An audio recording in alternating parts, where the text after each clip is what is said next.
আসসালামু আলাইকুম গাইস, আশা করি আপনারা ভালো আছেন এন্ড আমি ভালো আছি। আজকে আমি একটু বেশি ভালো আছি কারণ আজকে আমি আছি মাছের অ্যাকোরিয়াম কিনতে আসার দেখতে দেখতে দেখছি এখানে কি সুন্দর মাছগুলো লাফালাফি করতেছিল আর দেখছিলাম লাল নীল কালারের অনেক মাছ আছে। আর এই মাছ কিনতে তাহলে ফুল ভিডিও দেখুন আর আব্বু এদিকে ভিডিও করছিল, আমি একা আসি না, আমার সঙ্গে আব্বু আসছিল আর আব্বু ভিডিও করছিল। আর এদিকে দেখুন অনেক মাছগুলো লাফালাফি করছিল। অনেক মাছ আছে, অনেক ধরনের মাছ আছে, হলুদ কালার এবং লাল কালার।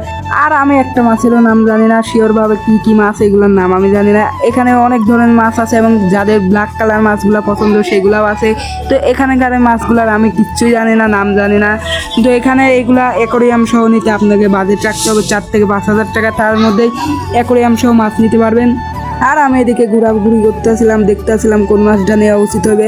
আর এদিকে রেড কালার অ্যান্ড গোল্ডেন কালারও ফিশ আছে, যারা রেড অ্যান্ড গোল্ডেন ফিশ নিতে চান তারা অবশ্যই এখানে আসবেন। এখানে ব্রাউন কালারের মতো মাছ আছে আর এখানকার মাছগুলো অনেক ভালো। এবং আর এখানে ছোট বড় সব রকমের মাছ আছে, এখান থেকে আপনারা যে যেরকম ভাবে মাছ নিতে পারবেন।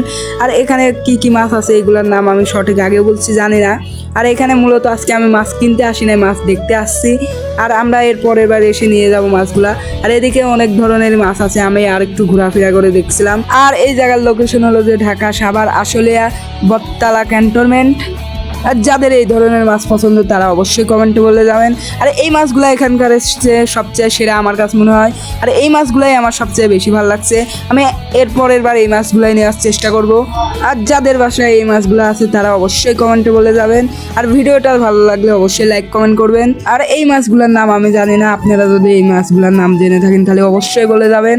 আর এখানে এই ধরনের মাছ ছিল, যাদের এই ধরনের মাছ পছন্দ তারা নিতে পারবেন। আজকের মতো ভিডিওটা এই পর্যন্ত। আসসালামু আলাইকুম।